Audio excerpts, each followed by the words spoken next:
Bonjour, vous êtes avec les dealers de science, c'est Willis au micro. Et ici c'est Nour, bienvenue dans votre émission bimensuelle du mercredi sur les ondes de Radio Campus Bordeaux 88.1. Et il me semble que c'est notre première émission tous les deux, non ? Exactement, allez on vous embarque avec nous pour un rendez-vous assez spécial. Je ne sais pas si j'ai hâte. Sérieusement, Nour, un rendez-vous chez la sexologue, je ne suis pas le plus à l'aise du monde là. Sans rendez-vous en plus, quel bourbier. Arrête, c'est pas si dramatique, ça peut vraiment beaucoup nous apporter, je te jure. J'ai eu beaucoup de retours positifs d'ailleurs, j'ai vu une brochure à la fac. Et je nous ai inscrits sur la liste de passage en arrivant. Ouais, des retours positifs. Tu parles des 3 avis Google ou de tes copains de promo ? Tu pourrais être un peu plus ouvert d'esprit, non ? Tu sais bien que c'est pas si simple d'aborder ces sujets. Ouais, si tu le dis. Mais regarde ce monde. On n'est pas seul à avoir besoin d'un coup de main, visiblement. Cette sexologue a l'air d'être victime de son succès, c'est plutôt bon signe, non ? Oui, enfin, si succès rime avec 2 heures d'attente, je suis moyen chaud. T'as pas un moyen de passer en priorité, une carte VIP ? Très drôle, Willis. Allez, sois patient. Oui, enfin, on va devoir patienter pendant longtemps. Autant s'occuper en attendant, hein. Tiens, regarde une pile de magazines, trop génial. Chut, tu parles trop fort. Mais c'est une blague ou quoi ? Écoute tous ces gens qui discutent entre eux là. Ce n'est pas moi et ma douce voix qui allons déranger. 12 fois, rien que ça. Allez, assieds-toi au lieu de raconter tes bêtises. Nour ? Willis ? Mais qu'est-ce que vous faites là ? Oh, Emma, comment tu vas ? Toi aussi t'as trouvé la brochure ? Je pensais pas qu'il y aurait autant de monde. Eh bien, il faut croire que si. Le sexe est un sujet qui passionne visiblement. Comme quoi, on a tous besoin de discuter de nos doutes et de nos peurs. J'ai trouvé de super infos dans la pile de magazines d'ailleurs. Génial, une salle pleine de gens curieux qui veulent parler de sexe. Ça donne pas du tout envie de partir en courant. Arrête de faire le rabat-joie. Emma, raconte-nous ce que t'as trouvé. J'ai trouvé un journal qui répertorie les actus du moment et l'agenda des futurs événements. Vu le monde qu'il y a dans la salle d'attente, je veux bien que tu me fasses un récap, tiens. Ça va m'occuper. J'ai jamais vu un mec aussi impatient de ma vie. Il drague mais il est curieux comme pas possible, c'est sûr. Avec plaisir. Alors, écoute ça. On va commencer sur les côtes de Méditerranée, où les scientifiques tirent la sonnette d'alarme face au déséquilibre de plus en plus préoccupant dans les eaux de là-bas. Il y a une arrivée massive d'espèces dites non indigènes, c'est-à-dire des espèces qui ne sont pas de la région, qui vont bouleverser la biodiversité marine. Ce sont des espèces tropicales, comme le poisson-lion ou le poisson-lapin. En Méditerranée, ces dernières chassent les espèces locales et modifient les écosystèmes. Qu'est-ce qui fait qu'on les retrouve en Méditerranée ? Les scientifiques ont recensé près de 1000 individus introduits principalement par le biais du canal de Suez et des activités humaines. Le réchauffement climatique favorise également leur arrivée. Et face à cette menace, les chercheurs misent sur les avancées technologiques pour préserver la biodiversité. Kylian Burgi, doctorant à l'Université de Côte d'Azur et membre du laboratoire EcoSeas, développe un algorithme d'intelligence artificielle capable de prédire l'arrivée des espèces non indigènes. Comment ça fonctionne ? Ce système fonctionne comme un outil de reconnaissance faciale. Il analyse les paramètres environnementaux afin d'identifier les zones les plus exposées à ces invasions. Grâce à cette technologie, il devient possible d'anticiper les migrations des espèces exotiques et de déployer rapidement des mesures pour contenir leur impact. Ces solutions ne suffiront pas à revenir à l'état d'origine du milieu, mais offrent au moins l'espoir de contenir la dégradation des écosystèmes marins. Oh, attendez ! Si je vous dis que bientôt on va pouvoir faire décoller des avions avec les huiles de cuisson usagées, vous me croirez ? Ça se passe au Japon, où des supermarchés commencent à demander à leurs clients de rapporter au magasin leurs huiles usagées pour les redistribuer aux compagnies aériennes qui souhaitent produire des carburants plus propres. Comment ça ? Et oui, à Tokyo, un quartier est d'ailleurs très avancé sur ce sujet, l'arrondissement d'Ota, tout proche de l'aéroport d'Haneda, un des 2 grands aéroports de la capitale japonaise, vient de signer en ce mois de décembre un accord avec la compagnie aérienne Japan Airlines et des chaînes de supermarchés. Il suffit d'investir dans une bouteille hermétique blanche et verte qui coûte 200 yens, c'est-à-dire à peu près 1,30 €. Et une fois l'huile utilisée, il faudra la laisser refroidir et la transférer dans la bouteille. Au prochain passage au supermarché, on pourra verser cette huile dans un grand bidon spécial. Et cette démarche, elle est gratuite, c'est pas un système de consigne. Et que fait-on de l'huile après ? Les bidons sont collectés et envoyés vers une usine qui va filtrer l'huile, pour la raffiner et la transformer en kérosène pour les avions de l'aéroport d'Haneda. L'enjeu est surtout de produire davantage de ce qu'on pourrait appeler le carburant durable d'aviation. Et ça se fait qu'au Japon ? Plusieurs pays, et notamment l'Union européenne, ont mis en place des réglementations très strictes pour que ce carburant remplace progressivement le kérosène classique à base de pétrole. Les experts assurent que ce carburant recyclé permettrait de réduire 60% les émissions de CO2 de l'aviation. Ah, et autre nouvelle, Le fondateur de Sea Shepherd, Paul Watson, a été libéré ce mardi 17 décembre de la prison du Groenland. Le Danemark a rejeté la demande d'extradition du Japon. C'est quoi extradition ? C'est une procédure qui permet à un État de se faire livrer un individu poursuivi et qui se trouve dans un autre État. Ici, dans le cas de Paul Watson, le Japon l'accuse de dommages et de blessures lors d'une action de dénonciation de pêche à la baleine en 2010, rappelant que la pratique est illégale. Celui-ci nie toutes les accusations et il fait l'objet en ce moment d'une notice rouge d'Interpol. Suite à cela, il avait été du coup arrêté en juillet dernier au Danemark, puis mis en détention provisoire à la prison de Nuuk, au Groenland.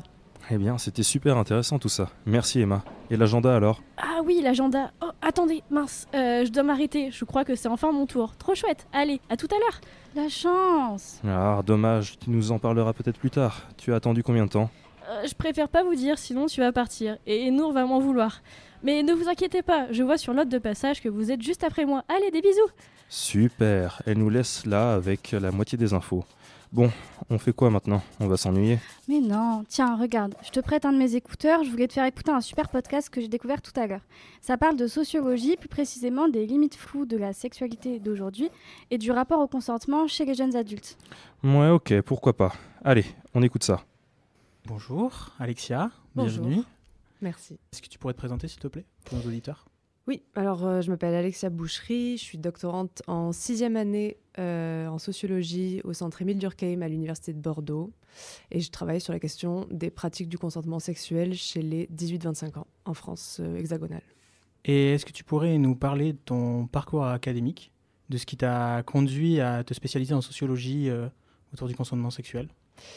Du coup, c'est venu assez logiquement dans mon parcours, dans le sens où j'ai commencé à travailler sur les questions des violences sexuelles, du viol surtout, pour mon mémoire de Master 1 et de Master 2.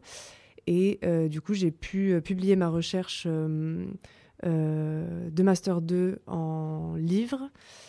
À l'issue de cette recherche de Master 2, je me rendais compte que vraiment la question du consentement continuait à m'interroger. Je sentais bien que je n'avais pas du tout creusé suffisamment la question. Et donc je me suis dit, autant partir en thèse. Et d'autant plus avec la réception du bouquin qui a été vraiment bien accueillie et les personnes qui m'ont dit que c'était de la recherche qui les intéressait. Du coup, j'en ai profité. Je me suis dit, je vais partir en thèse.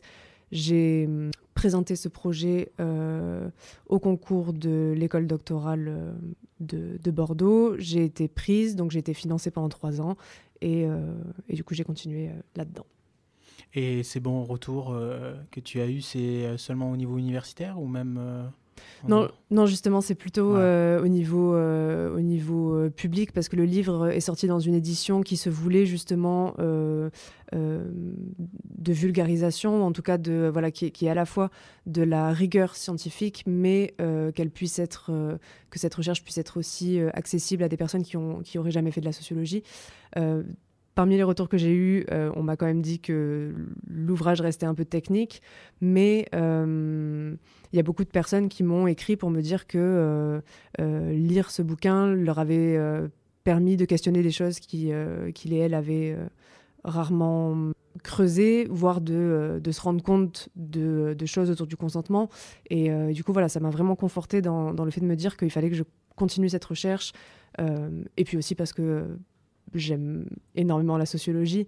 Donc voilà, ça me permettait de pouvoir continuer à faire de la recherche sur un sujet qui est d'utilité publique et scientifique, parce que finalement, même si moi, pour le coup, j'ai pas eu beaucoup de retours universitaires sur ce bouquin, il y a un vide dans la littérature scientifique française à propos du consentement et du coup, il fallait le combler aussi. Justement, sur le consentement, comment tu le définirais ? Du coup, c'est une question compliquée. Pendant longtemps, justement, avec ma thèse, j'ai eu du mal à en sortir une définition qui me semblait claire, parce que quand je travaille dessus, j'ai l'impression que ça part dans tous les sens et qu'il y a tellement de choses à prendre en compte que, du coup, avoir juste une définition, ce serait vraiment trop restrictif. Mais je crois que je m'achemine de plus en plus vers une définition du consentement qui serait... Le consentement serait possible qu'à partir du moment où il y a véritablement la possibilité de refuser. Ok.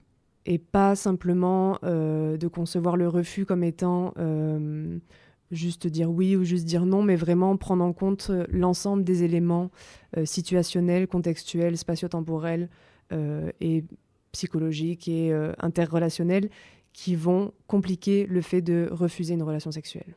Et ça, j'essaye de le développer du coup dans ma thèse. Et je pense que ça marche, mais bon. Je pense vraiment que c'est quelque chose qui peut permettre justement d'unifier un peu les pour et les contre. Par exemple, pour la redéfinition de la loi sur le viol qui veut faire entrer le consentement dans cette définition. Les personnes qui sont contre cette modification du projet, de la loi, avancent les arguments selon lesquels ça ferait, on resterait dans une parole contre une autre, alors que le fait de se centrer sur l'ensemble des éléments qui permettent ou non l'émission d'un refus, ça me semble décaler le curseur sur quelque chose qui peut être objectivable. On peut créer des indicateurs du coup il y avait quel type de relation de pouvoir, est-ce que la personne pouvait facilement partir de la situation, est-ce que la personne était suffisamment libre de ses mouvements, en autonomie, enfin voilà, c'est toutes ces questions-là qui me semblent intéressantes à poser si on part du principe que pour qu'il y ait un consentement, il faut que le refus soit possible. Mais c'est des éléments presque quantifiables et du coup, oui, un peu plus facilement objectifiables en tout cas. Et je pense qu'en effet, on peut vraiment décaler par rapport la parole de l'un face à l'autre. Hein. Exactement. C'est pour se sortir de ce parole contre parole qui, dans tous les cas, en fait, est impossible à trancher, en fait. Enfin, c'est vraiment compliqué à trancher, alors que si on part du principe d'une définition d'autonomie relationnelle, avec la personne qui serait véritablement en autonomie pour accepter ou refuser une relation sexuelle, là, on s'avance vers quelque chose de plus juste. Mais dans ce que j'ai lu de tes travaux, tu parles de zone grise de la sexualité. Est-ce que tu peux expliquer le concept alors ça, c'est pareil, c'est un terme qui... Il y a beaucoup de personnes qui disent qu'il faudrait arrêter avec ce terme parce que la zone grise n'existerait pas, parce que justement, c'est ça que vont mobiliser les agresseurs pour dire j'ai pas trop compris tout ça.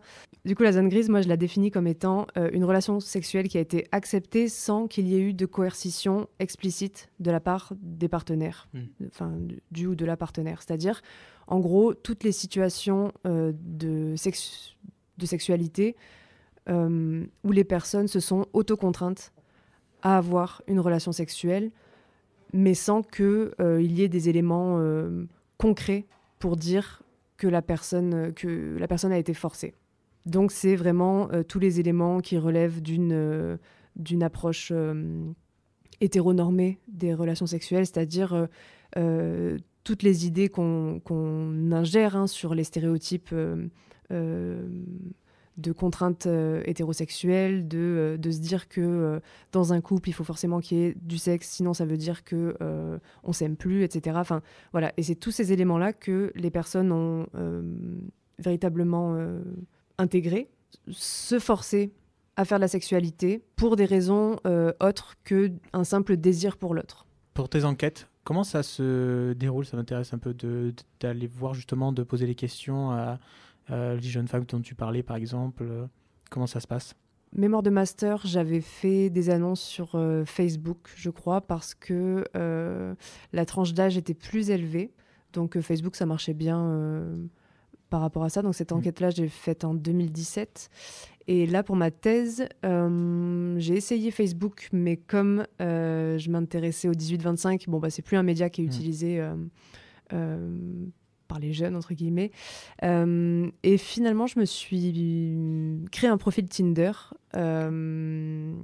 où j'avais marqué dessus, je cherche des participants, participantes pour une enquête, pour une thèse en sociologie. Donc j'avais, malgré le le nombre de caractères restreint. Enfin voilà, j'avais donné les grandes lignes et du coup, je matchais toutes les personnes que l'algorithme me proposait et j'attendais que les personnes me matchent en retour, qu'elles m'écrivent. Je lançais pas la conversation, j'attendais vraiment que ce soit les personnes qui fassent le premier pas. Et après, j'essayais du coup de récupérer leur mail, puis on faisait l'échange par mail pour remettre directement un cadre professionnel, quoi. Certes, on s'est contacté via Tinder, mais moi, ce que je cherche, c'est vraiment des personnes pour mon enquête. Ça a pu aussi faire du tri parce que les personnes, une fois même si elles m'avaient donné mon mail, quand j'envoyais un mail, elles répondaient pas forcément. Enfin voilà, il y a eu tous ce passage-là. Il y a une vraie volonté du coup de la personne de vouloir participer à l'enquête à ce moment-là. Ça. Une fois que la personne est vraiment... on a pris contact par mail et encore parce que du coup j'ai fait mes entretiens en visio parce qu'il y avait le Covid. Donc voilà, j'ai eu plusieurs lapins aussi où les personnes juste se connectaient pas. Mais ça fait partie du jeu et en travaillant sur le consentement, je trouvais que c'était aussi des manières éclairantes de voir comment les personnes n'ont pas forcément osé justement dire non ou me dire finalement j'ai plus envie de participer et juste du coup elle venait pas et elle faisait les mortes et du coup c'est aussi une manière de dire non, d'esquiver quoi. Et ça c'est quelque chose que je développe aussi dans ma thèse, des manières qu'ont les personnes d'essayer d'éviter de se retrouver dans une situation où elles sentent qu'elles pourront plus dire non. Par exemple de se retrouver dans un lit. Si elles peuvent éviter ce moment-là, c'est plus facile de choper cette porte de sortie-là que de refuser une fois dans un lit collé à la personne, quoi. C'est d'autant plus compliqué quand vraiment il y a une proximité physique aussi. Il y a souvent cette représentation-là aussi qui est en train d'être pas mal utilisée dans les films ou les séries qui se veulent un peu plus positives sur le consentement, où c'est très genré aussi. C'est le garçon qui... avant de pénétrer la fille, va demander est-ce que c'est bon ou un truc comme ça. Et généralement, il y a vraiment cette scène-là où le mec est sur la fille et lui pose cette question-là.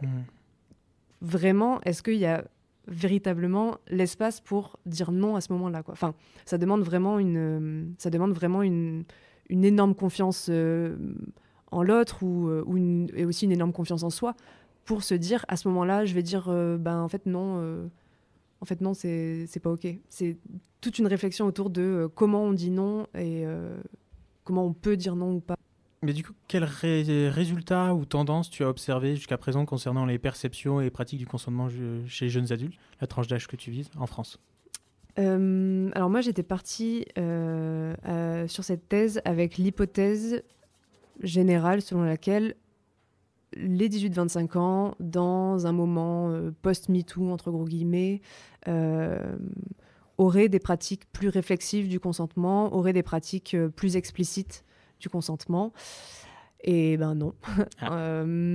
Au final, je me rends compte que ça n'a pas vraiment évolué. Et ce qui est assez intéressant, c'est qu'il y a des études qui datent des années 2000 aux États-Unis qui montrent que le consentement se pratique de manière implicite, au travers de gestes, de tout un imaginaire de si y a une réciprocité dans les gestes, ça veut dire que la personne est consentante. Et plus de 20 ans après, en France, c'est absolument la même chose. Les personnes utilisent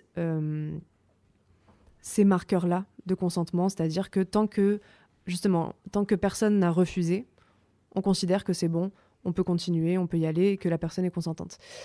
Et donc c'est un peu désespérant d'un point de vue social, d'un point de vue féministe, et à la fois je trouve que c'est vraiment très intéressant de voir comment ces pratiques-là perdurent, quoi. Qu'est-ce qui fait que ces pratiques-là tiennent autant? Donc faudra voir, je pense, avec les générations là encore qui vont venir, où je pense peut-être que c'est juste un espoir. Oui, c'est ça.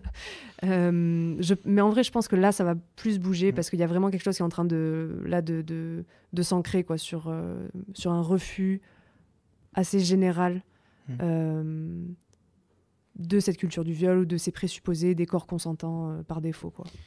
Par porter une expérience, par rapport à ça, j'ai bien discuté justement avec des amis qui me disaient, et d'ailleurs filles ou garçons, des deux côtés, qui en fait disaient non, mais j'aime pas trop poser la question, etc. Et la justification derrière, parce que je disais ça coûte pas grand-chose de dire quoi que ce soit, oui, mais ça tue l'ambiance, etc. Il y a plus le côté un peu mystérieux, ou en tout cas sensuel que ça peut avoir. Je pense que c'est un mythe, ou en tout cas une idée qui reste. Je pense que c'est une des choses qui peut participer à ça. Ouais, mais ça c'est quelque chose que vraiment je vois dans mes entretiens. Les personnes n'ont pas forcément osé me dire ça casse l'ambiance, mais l'ambiance ou le rythme, mais oui, selon leurs mots. C'est ça. Mais de manière générale, les personnes que j'ai enquêtées étaient toutes d'accord sur le fait qu'il faut respecter le consentement, il faut jamais forcer, tout ça. Mais quand on creuse, justement, c'est là où on se rend compte que toutes les petites stratégies qui sont mises en place pour parfois vérifier, parfois demander, effectivement, poser une question, tout ça, mais tout en gardant justement suffisamment peu d'espace de sortie pour que la personne finalement réponde positivement à la question posée, quoi. C'est un peu ce que je disais tout à l'heure par rapport à ce truc de si on demande juste avant d'embrasser quelqu'un, la personne, il y a de fortes chances pour qu'elle dise oui. Oui, sur le côté mystérieux, du coup, ça c'est quelque chose que j'essaye justement de théoriser en disant que l'objectif d'une relation sexuelle... Enfin, l'objectif. En tout cas, l'un des objectifs présents dans une relation sexuelle, c'est aussi quand même de montrer, et notamment ça chez les hommes, de montrer que la situation est maîtrisée, de montrer qu'on gère, quoi. Okay. Et donc... Est-ce que tu es un peu maîtrise Ouais, parce que ça vient, justement, c'est positif. En tout cas, dans cette vision-là de l'homme qui doit prendre les devants, qui doit montrer qu'il connaît ce qu'il fait. Poser la question, ça vient remettre en cause un peu ce truc-là de je sais ce que je suis en train de faire, je sais que la personne me désire. Donc il y a ce côté-là, ça vient casser, pour le coup pas l'ambiance, mais ça vient casser l'estime de soi. Ouais. Du coup, dans ma thèse, moi, ce que je dis aussi, c'est que une relation sexuelle, c'est un moment compliqué. On n'est pas les plus à l'aise, il y a toujours un peu de gêne, ça mêle des pans sociaux qui peuvent faire mal à l'estime de soi, quoi. Être rejeté, ça fait mal. Et donc, les personnes n'aiment pas être rejetées et essayent de faire en sorte que, de sauvegarder de se mettre dans une situation où le rejet n'arrivera pas ou a très peu de chances d'arriver. Exactement. La sexualité, c'est deux corps qui s'attirent, qui n'ont pas besoin de se demander, en fait. Il y a vraiment toute cette idée-là que la vraie séduction, celle qui est bien maîtrisée, c'est celle où on n'a pas besoin de se parler. Enfin, il n'y a pas besoin de se parler, que les humains se comprendraient, que c'est ça le vrai amour, quoi. C'est de se comprendre sans même se parler. C'est la vraie connexion, nana. Bon, en fait, ça marche pas. Enfin, ça marche pas. En tout cas, c'est justement ne pas poser la question. Ça permet un accès facilité à la relation sexuelle. Et ça permet de juste se dire ah bah ouais mais désolé j'avais pas vu ou j'ai pas fait gaffe, pardon. Quel conseil tu donnerais justement aux jeunes adultes pour naviguer autour de ces questions du consentement et de leur relation en fait? Moi je pense que l'un des trucs les plus utiles ce serait de vraiment se questionner sur ça représente quoi la sexualité dans ma vie. Vraiment ce truc-là de pourquoi je fais du sexe. Et déjà, rien que répondre à cette question de manière honnête, enfin voilà, essayer de se dire pourquoi je fais ça, je trouve que ça permet déjà une espèce de réflexivité sur sa sexualité, sur son envie aussi. Enfin, il y a plein d'hommes que j'ai rencontrés aussi qui, quand je leur pose cette question-là, ils se sont jamais posé ça, en fait, comme question. Ils se sont jamais dit, ça me sert à quoi, moi, la sexualité, au-delà de juste quelque chose de ça fait du bien ou des trucs comme ça. Enfin, mais voilà, vraiment se poser la question de à quoi ça me sert, la sexualité. Et je pense que ça, déjà, ça permet vraiment d'interroger après sa pratique du consentement, quoi. Ouais. C'est pourquoi moi, je désire cette relation sexuelle et du coup par extension pourquoi l'autre, est-ce que l'autre désire aussi cette relation sexuelle et pourquoi. Merci beaucoup. Merci à toi. Alors, ça t'a plu ? Ouais, pas mal. Mais en échange de ces longues minutes d'écoute, tu me laisses mettre ma chanson du moment.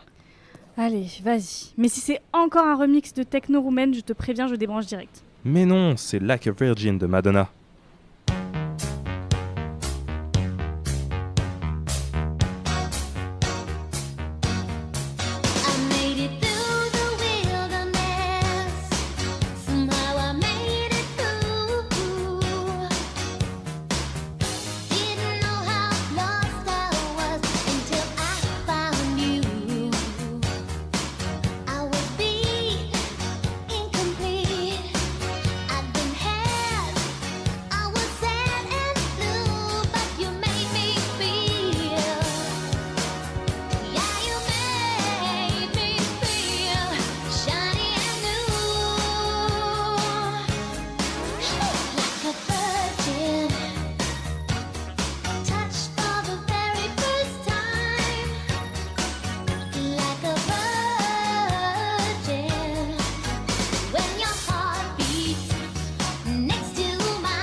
Alors, pas mal, hein? Avoue, t'as kiffé.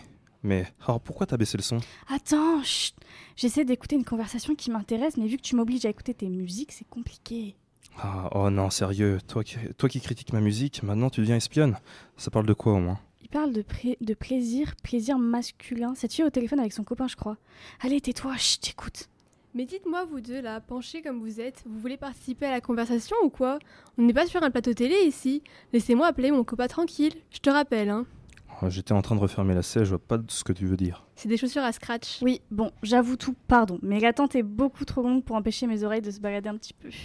Oui, enfin bon, bref. Heureusement qu'on parlait pas de sujets intimes. Enfin, j'étais juste en train de m'embrouiller avec mon copain hyper fermé sur certains sujets. Bref. Mais vous parliez de quoi concrètement?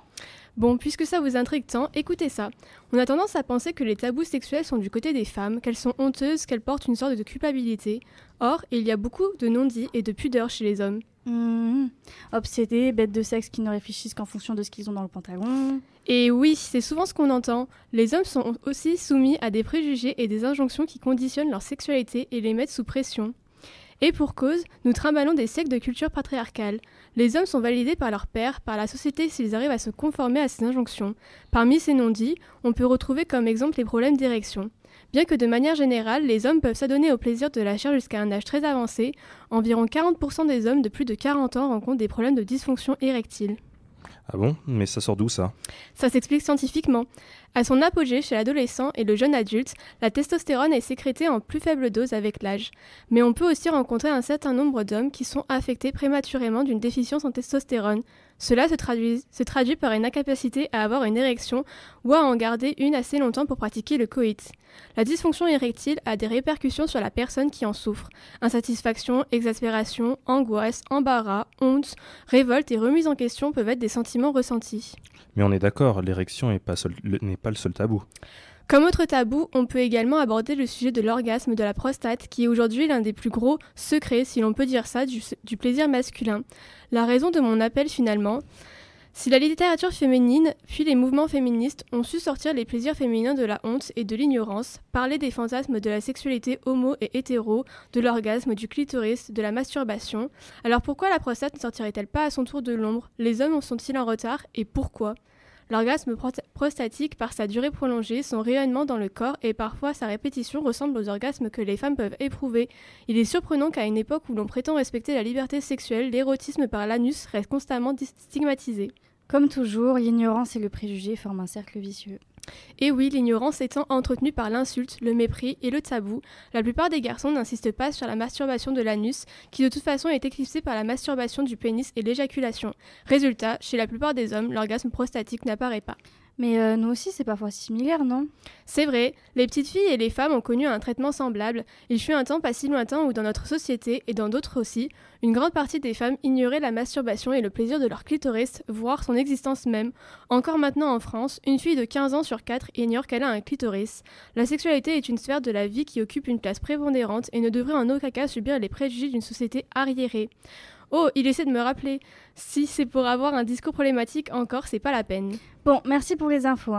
Je crois qu'on va la laisser tranquille. En plus de la sexologue, un thérapeute conjugal les aiderait, je crois. Bref, il y a des chaises libres là-bas. Allons nous asseoir. Oui, allons nous asseoir là-bas, c'est bien. Ces chaises-là sont encore plus confortables. Enfin, je vais pouvoir me poser. Mais en y repensant, je me demande si le terme plaisir masculin est lié au sexe ou au genre. Comment ça ? Je me dis qu'il existe une différence entre le sexe et le genre, donc en conséquence, les termes masculins ou féminins pourraient être trop réducteurs quand on parle de sexualité. Ah oui, tu penses ? Je sais pas, j'y connais rien à tout ça. Faut que je fasse des recherches. Excusez-moi de vous déranger, je me permets, mais votre conversation m'intéresse beaucoup. J'étais justement en train d'en discuter avec une copine, figurez-vous. Ah, mais non, pas de souci. C'est marrant la coïncidence. Hasard de dingue. Ouais, je vais vous expliquer, si vous voulez comprendre un peu mieux la différence. Je veux bien. En fait, je joue un personnage dans une pièce de théâtre et vous allez me dire ce que vous en pensez. Il y a une vision assez fermée du genre et il est un peu transphobe sur les bords. Et je trouve que ces répliques sont des phrases banalisées mais qui peuvent faire plus de mal qu'on ne le pense. Comment ça ? En gros, il soutient que le sexe et le genre, c'est la même chose. Je vous montre. Il commence par « Les femmes ont des chromosomes XX et les hommes XY. Ces chromosomes définissent les caractères sexuels qui permettent d'identifier un homme d'une femme. Les hommes ont des testicules qui produisent la testostérone qui détermine ce à quoi ils ressemblent. Alors que les femmes produisent des hormones qui font qu'elles ont moins de muscles et de poils et qu'elles ont des seins. Donc voilà, le sexe, ce serait biologique et ça se définit le genre d'une personne. » En ça, le personnage, il a un avis que beaucoup partagent, mais bon. Déjà, cette distinction entre les chromosomes XY et XX, elle existe, mais elle n'est pas du tout universelle, il y a plein d'exceptions. Il y a combien d'exceptions et peux-tu nous donner un exemple ? En vrai, je me suis renseignée et c'est vachement moins rare qu'on ne le pense. Les personnes intersexes peuvent naître avec des organes reproducteurs qui ne correspondent pas à leurs chromosomes, ou alors avec les deux types d'organes, ou encore avec, par exemple, les chromosomes XXY. Et ça concerne au moins 1,7% de la population, donc 136 millions de personnes. Et en plus, c'est impossible de vérifier les chromosomes de tout le monde, donc ce chiffre est sûrement une sous-estimation. Ah, donc si ça se trouve, j'ai un chromosome Y sans le savoir parce que rien dans mon corps ne le laisse paraître. Oui, c'est ça. Le problème, c'est que mon personnage différencie de manière hyper catégorique les hommes et les femmes par leur physique. Pour lui, une femme avec une tenue qu'il identifie comme masculin, c'est un garçon manqué. Cette expression, je l'aime pas du tout. Comme si on pouvait se rater notre genre. Pas faux, ça impose un genre à une personne sans son avis. Ouais, en fait, l'écueil à éviter, c'est d'associer le genre et le sexe comme si l'un définissait l'autre. Le genre, c'est une construction sociale, ça a été inventé. C'est complètement arbitraire, cette binarité. C'est juste la société qui a choisi de faire ces 2 catégories en prenant ces 2 critères comme base. Dans un monde fantastique, on aurait pu avoir 4 genres basés sur la différence de largeur qui sépare nos genoux. Enfin, je dis n'importe quoi, mais c'est pour l'exemple. Ah, donc ce serait possible de se définir comme une fée? En vrai, en quoi ça dérangerait si on se sent bien avec cette identité? Bah oui, exactement. Il y a un tas de gens pour qui les codes qu'on leur a imposés dès la naissance, selon tel ou tel critère, ça leur va pas du tout. Bon, imagine, toi, tu es une femme, mais tout le monde te dit que tu es un homme et que tu dois l'être parce qu'à ta naissance, tu correspondais à un critère d'un homme. C'est la transidentité. Il y a beaucoup de gens qui souffrent de se voir dans un corps qui leur impose une appartenance aux yeux du monde. Ça s'appelle la dysphorie de genre. Ça va être dur à vivre en vrai. Si tu ne peux pas être toi-même parce que la société te voit autrement.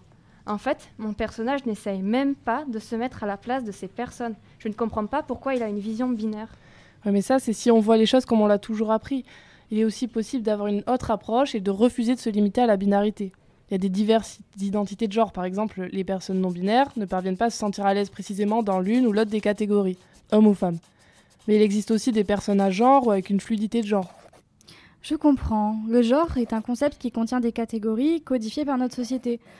En vrai, ce serait super que ça évolue, qu'il y ait plus de diversité pour que tout le monde trouve sa place. Au final, est-ce que ça a un rapport avec la sexualité? Alors, l'orientation sexuelle, c'est différent de l'identité de genre. Ça fait référence à ton attirance sexuelle ou romantique. Ça ne te définit pas. Par contre, comme pour le genre, c'est quelque chose qu'on a tendance à voir de manière binaire. Hétérosexualité, homosexualité, mais en fait, chacun a une vision, une façon propre de vivre sa sexualité. Il y a de la diversité partout. Oh non! Quoi? Dans la suite de la discussion, mon personnage dit « C'est contre nature Ah non, fausse alerte, c'est à propos du plastique dans les océans. Ouf, tu m'as fait peur. Super intéressant cette discussion. J'avoue, ça m'a plu d'en discuter. Merci. Avec plaisir. Si jamais on se recroise pas, bon courage pour la suite de l'attente. On va aller chercher un café, nous. Bon, faudra que j'aille toucher 2 mots à l'auteur à propos du personnage. Ouais, salut. Merci pour les explications. Bon, intéressant. Mais j'avoue, ça commence à devenir un peu long là. Je veux bien écouter une de tes musiques si tu veux. Ah, enfin, tu sais comment parler, toi. Allez, je te fais écouter Sexy Back de Justin Timberlake avec Timbaland à la prendre.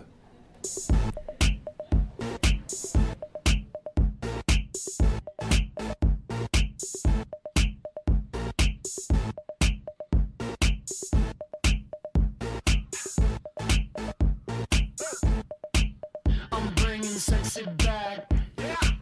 The mother boys don't know how to act, yeah. I think it's special what's behind your back, yeah. So turn around and I'll pick up the slack, yeah. Take 'em to the bridge. Dirty babe, you see these shackles, baby, I'm your slave. I'll let you whip me if I misbehave. It's just that no one makes me feel this way.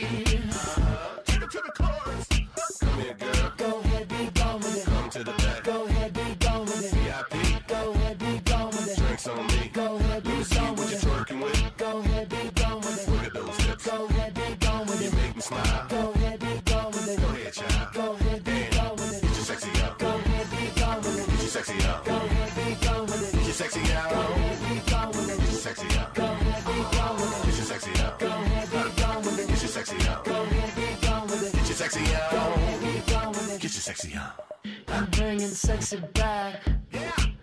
The motherfucker don't know how to act. Yeah. Go let me make up for the things you lack. Yeah. 'Cause you're burning up, I gotta get it fast. Yeah. Listen. Dirty babe, you see these shackles, baby, I'm your slave. I'll let you whip me if I misbehave. It's just that no one makes me feel this way. Take it to the chorus. Come here, girl. Go ahead, be gone with it. Come to the back. Go ahead, be gone with it. VIP. Go ahead, be gone with it. Drinks on me. Go ahead, be gone with it. Working with. Go ahead, be gone with it. Look at those hips. Go ahead, be gone with it. You make me smile. Go ahead, be gone with it. Go ahead, child. Go ahead, be gone with it. Get your sexy up. Go ahead, be gone with it. Get your sexy up. Go ahead, be gone with it. Get your sexy out. Go ahead, be gone with it. Get your sexy up. Go ahead, be gone with it. Get your sexy up. Go ahead, be gone with it. Get your sexy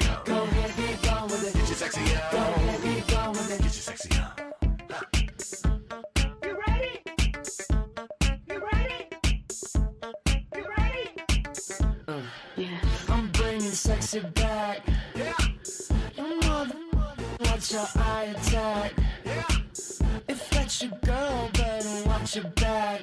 Cause she'll burn it up for me, and that's a fact. Take her to the chorus. Come here, girl. Go ahead, be gone with it. Come to the back. Go ahead, be gone with it. VIP. Go ahead, be gone with it. Drinks on me. Go ahead, be See gone what with you're it. twerking with. Go ahead, be gone with it. Look at those hips. Go ahead, be gone with You it. make me smile. Go ahead, be gone with it. Go ahead, child. Go ahead, be gone with it. Get your sexy out. Go ahead, be gone with it. Get your sexy out. Go ahead, be gone with it. Get your sexy out. Go ahead, be gone with it. Get your sexy out. Go ahead, be gone with it. Get your sexy out. Go ahead, be gone with it. Get your sexy out. Go ahead, be gone with it. Get your sexy out. Go ahead, be gone with it. Get your sexy out. You ready? Yes. You ready? Yes. Yes.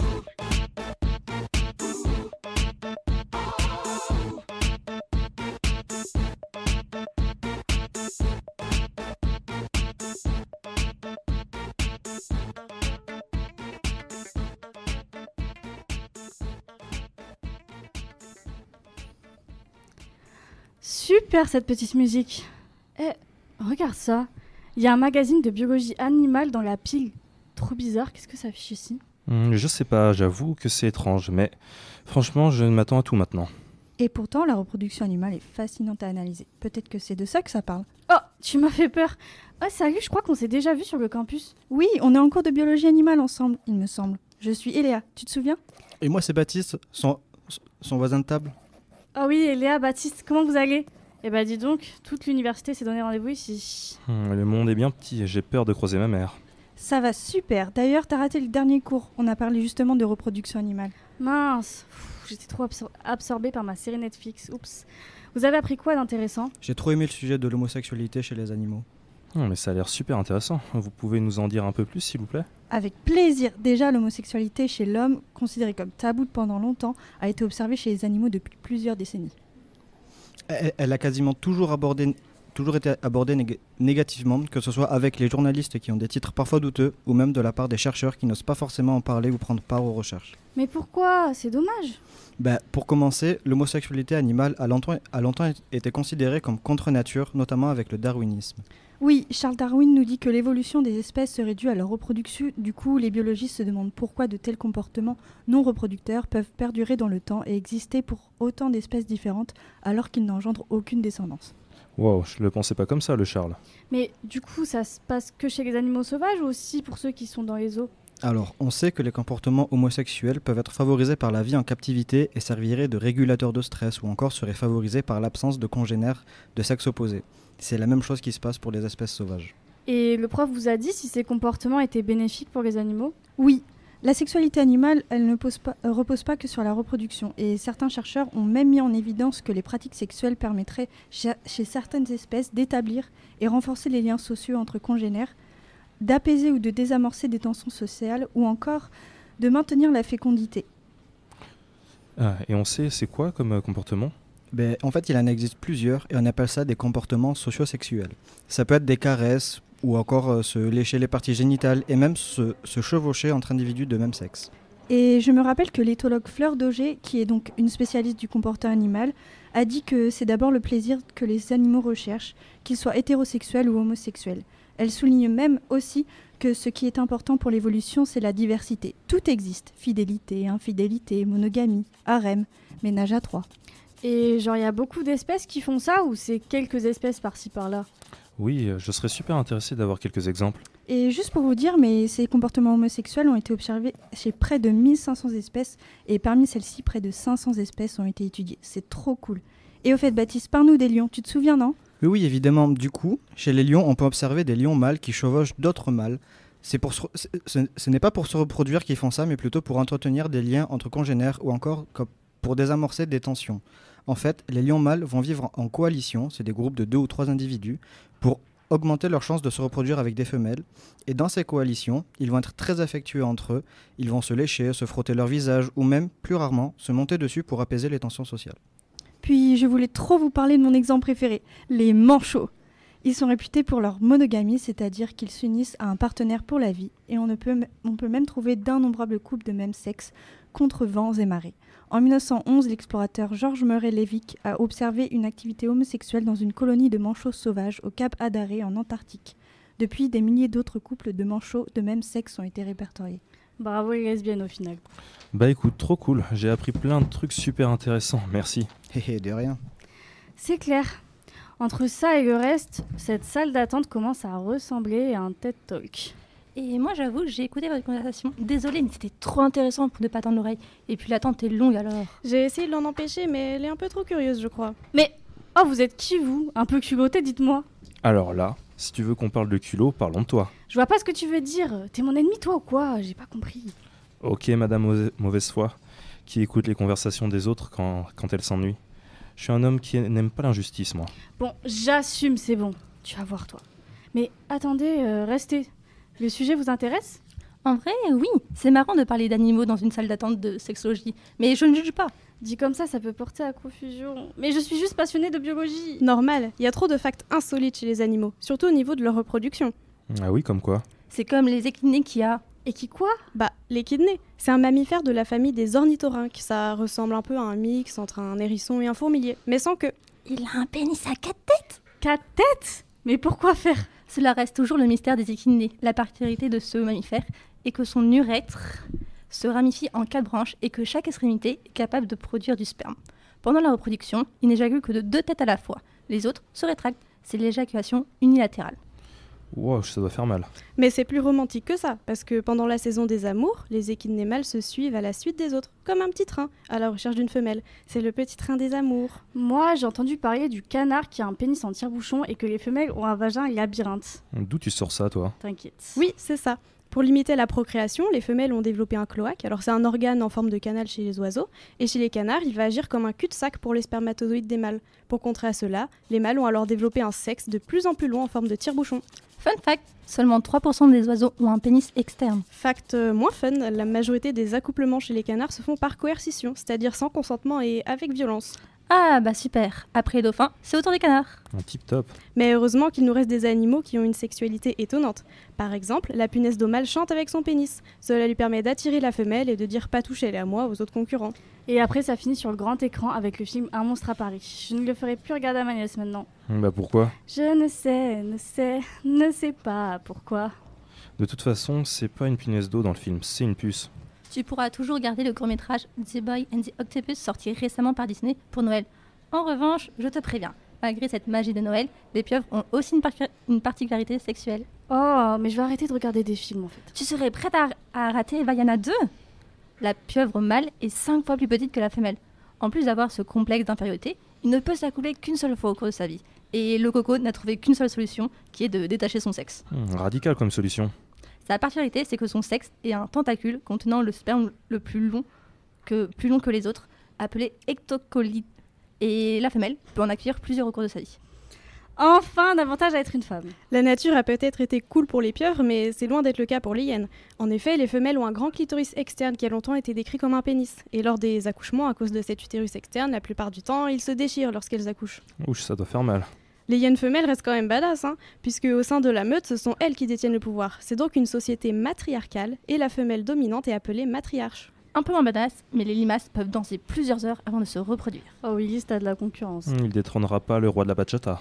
En plus de danser, les limaces, comme les escargots, sont des animaux hermaphrodites. Ils ont à la fois des organes reproducteurs mâles et femelles. En revanche, ils ne peuvent s'auto-féconder. Ils ont besoin d'un partenaire. Avoir les 2 organes constitue un énorme avantage pour leur population, car il est souvent compliqué de trouver un partenaire avant de se faire écraser par une Fiat Panda par exemple. Et pour se reproduire, les 2 partenaires entament une série de mouvements synchronisés qui aboutissent à l'enroulement de l'un autour de l'autre. Tu fais une drôle de tête, Willis, ça va? Ouais, j'essaie juste d'imaginer la situation. Et à travers cette petite danse, les 2 limaces évaluent leur compatibilité avec l'autre. Lorsqu'elle passe à l'acte, chez la limace léopard, son pénis émerge et forme une petite fleur de couleur bleue et blanche, de 5 cm.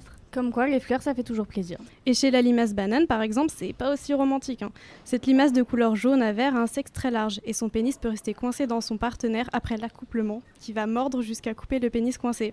Ouch, ça doit faire mal. Mais ça n'empêche pas la limace amputée de se reproduire. Elle le fera uniquement en tant que femelle. Purée, mais cette salle d'attente est une mine d'or. Je savais pas que j'en apprendrais autant aujourd'hui. Il y a vraiment des gens passionnants. Je vais pas le dire trop fort, mais ouais, c'était cool. Franchement, je m'attendais pas à ça. Ça me fait bien du bien. Ça me fait bien du rire. Ah, ça fait plaisir de te voir avec le sourire un peu, toi, dis donc. Le sourire, je vois pas du tout de quoi tu parles. Arrête, tu kiffes, ça se voit. Bref, je ne me prononcerai pas, mais on va dire que oui, ça va mieux, je l'admets. Oh, regarde, Emma vient de sortir de son rendez-vous. C'était long. Alors, c'était bien ? Franchement, c'était super enrichissant. Ça vaut le coup d'attendre. Oh là, mais du monde s'est rajouté en plus. Et d'ailleurs, t'as embarqué le magazine dans ton sac. On n'a même pas pu lire l'agenda. Oups, mince, pardon. Bon, je peux vous faire un résumé si vous voulez. Allez, pourquoi pas, on t'écoute. Alors, pour commencer, pendant les vacances de Noël, du 21 décembre au 5 janvier, CapScience organise une exposition rétro qui se nomme Ready, l'histoire des ordinateurs personnels. On pourra replonger dans l'histoire de nos ordinateurs en passant par sa forme la plus primitive en 1940 jusqu'aux années 2000 où celui-ci a considérablement diminué dans sa taille avec l'apparition de l'iPhone en 2007 et l'iPad en 2010, ce que nous connaissons tous aujourd'hui. L'exposition dure 1 heure, on a la possibilité de la visiter tous les jours à CapScience au regard 20. Trop bien cette exposition. Il y a d'autres événements ? Oui, la DAPS, département des activités physiques et sportives de l'Université de Bordeaux-Montaigne, propose des stages de ski et de snowboard à la rentrée 2025. Plusieurs sessions sont disponibles de janvier à mars 2025. Les inscriptions sont sur le site de l'université, dans l'onglet Actualité puis Sport. Ne tardez pas trop pour vous inscrire, les places sont limitées et partent rapidement. C'est super pour bien commencer l'année. Et enfin, si vous souhaitez trouver de beaux cadeaux de Noël à la dernière minute ou un endroit pour bien manger avant de partir en vacances, le marché de Noël de Bordeaux est encore ouvert tous les jours de 11h à 21h jusqu'au 29 décembre 2024 sur la place des Quinconces. N'hésitez pas à faire un tour et de profiter des illuminations du centre-ville par la même occasion pour prolonger la magie de Noël encore quelques semaines. Bon allez, je m'échappe. Je dois aller bosser mon oral pour un projet de groupe. On se tient au courant pour aller boire un verre plus tard ? Yes, ça marche. Ciao. Eh bien, c'est notre tour. Prêt, pas trop stressé ? Écoute, toutes les discussions qu'on a pu avoir ont pu enlever mes craintes. Je suis beaucoup moins réticent à l'idée d'en parler. Eh bah super, tu vois, je suis fière de toi. Et dis-toi qu'après notre rendez-vous, on ira se trouver un super restaurant à Victoire. T'as envie de manger quoi ? Juste de la bonne cuisine. Ça marche. Oh d'ailleurs, ça va m'inspirer pour écrire ma chronique pour la prochaine émission. Hyper appétissant comme sujet. Ouais, t'as vu ça ? Allez, tu pourras nous écouter le mercredi 8 janvier. J'espère que tu prendras des notes pour me faire de bons petits plats après. Promis. C'était Noé Willis, des dealers de science, pour la première fois animateur de cette émission. Que j'ai hâte de la suite !